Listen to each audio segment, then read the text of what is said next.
Oh ya. Assalamualaikum warahmatullahi wabarakatuh. Perkenalkan, nama saya Berinda Putri Winata dengan NPM 09-2022-100734 dari Teknik Lingkungan.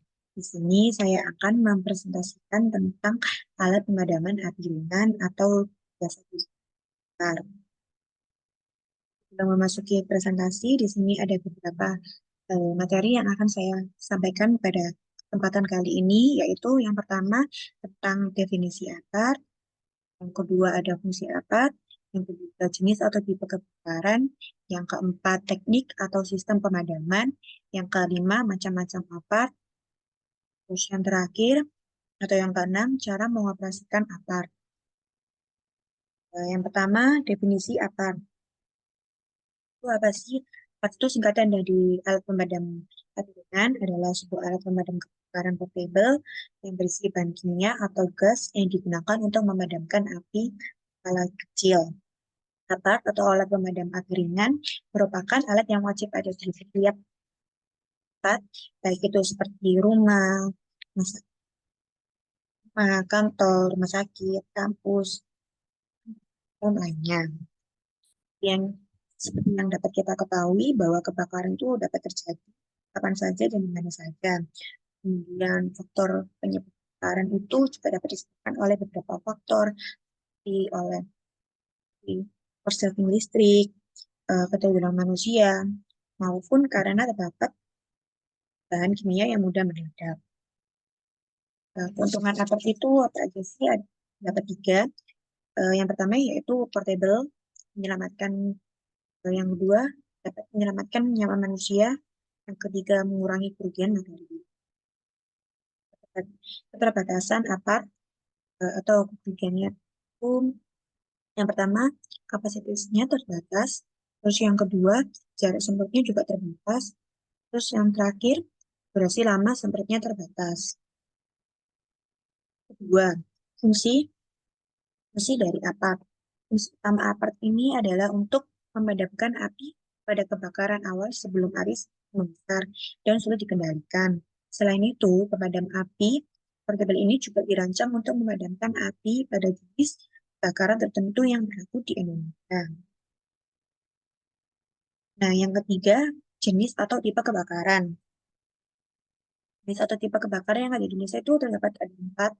Yang pertama itu kebakaran tipe A, itu dapat terjadi pada bahan padat seperti kayu, kertas, atau kain. Terus yang kedua itu kebakaran tipe B, jadi pada bahan cair seperti minyak, bensin, terus larut.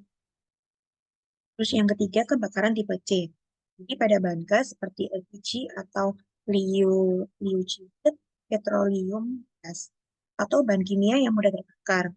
Terus yang terakhir atau yang keempat, kebakaran tipe D terjadi pada benda-benda logam yang mudah terbakar seperti aluminium, magnesium, dan titanium. Keempat yaitu teknik atau sistem pemadaman.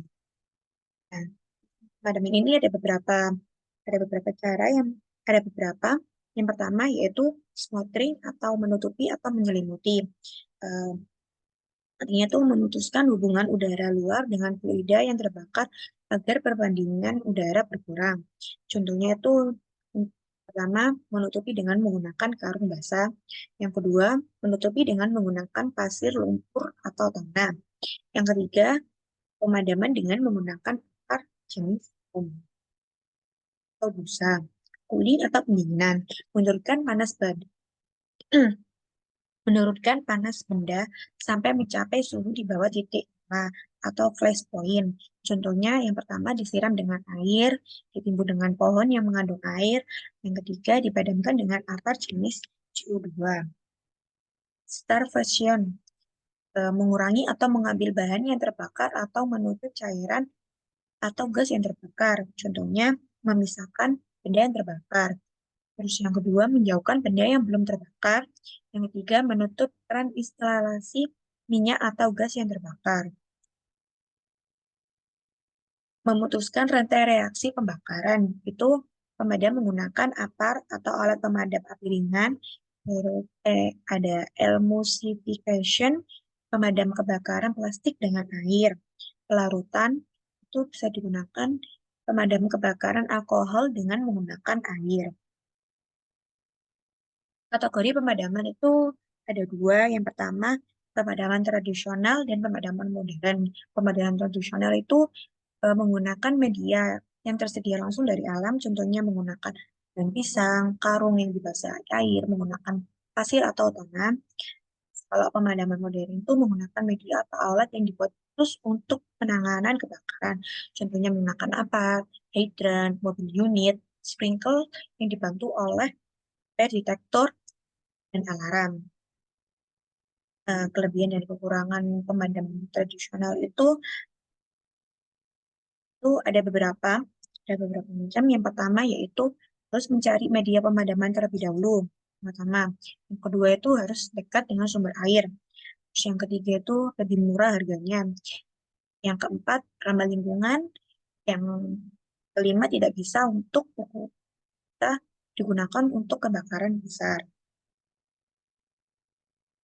Nah, kalau kelebihan dari kekurangan pemadam pemadam dari modern itu, yang pertama itu dia mudah dijangkau. Nah, yang kedua bisa untuk kebakaran besar. Terus yang ketiga lebih efektif dan cepat dalam penanganan kebakaran.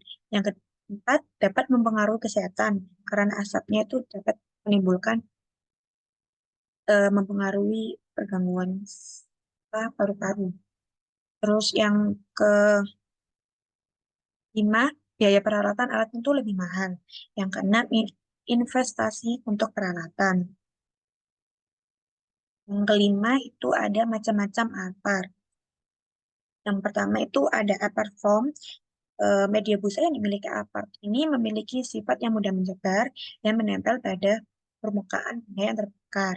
Dengan seperti itu akan membuatnya efektif dalam memadamkan api pada benda-benda pada cair dan gas. Yang kedua ini ada apart powder, siput kimia pada tabung pemadam api powder ini bekerja dengan cara mendinginkan suhu pada benda yang terbakar serta menghilangkan oksigen dari udara. Dengan seperti itu, sudah tidak ada lagi perantara untuk menyalakan api, sehingga api bisa segera padam. Yang ketiga itu ada apar CO2.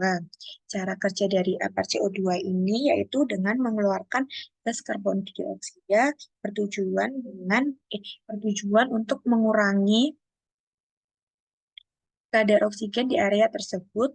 Dengan cara seperti itu, api bisa cepat padam karena gas CO2 yang dikeluarkan cenderung lebih berat dari oksigen yang ada di situ, sehingga dapat menutupi permukaan bahan terbakar dan mampu memadamkan dengan cepat sebelum api menyebar.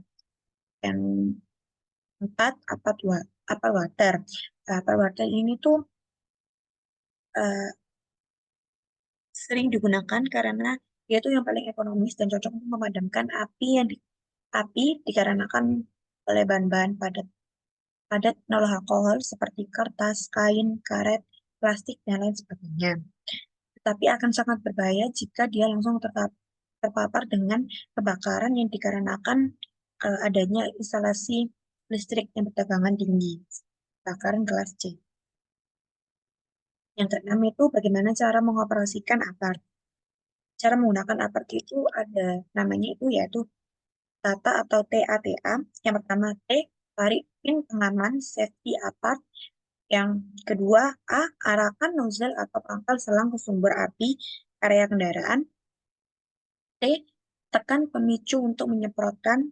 Yang A, yang terakhir, ayunkan ke seluruh sumber api atau area kebakaran.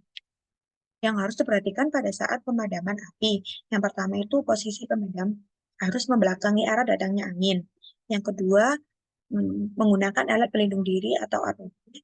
Yang ketiga itu penyelamatan nyawa manusia yang paling utama. Jadi penyelamatan manusia itu didahulukan. Yang keempat, menggunakan alat pemadam api yang sesuai.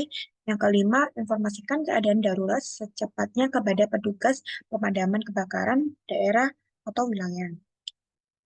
Yang dari presentasi saya, apabila ada salah perkataan, saya akhiri. Wassalamualaikum warahmatullahi wabarakatuh.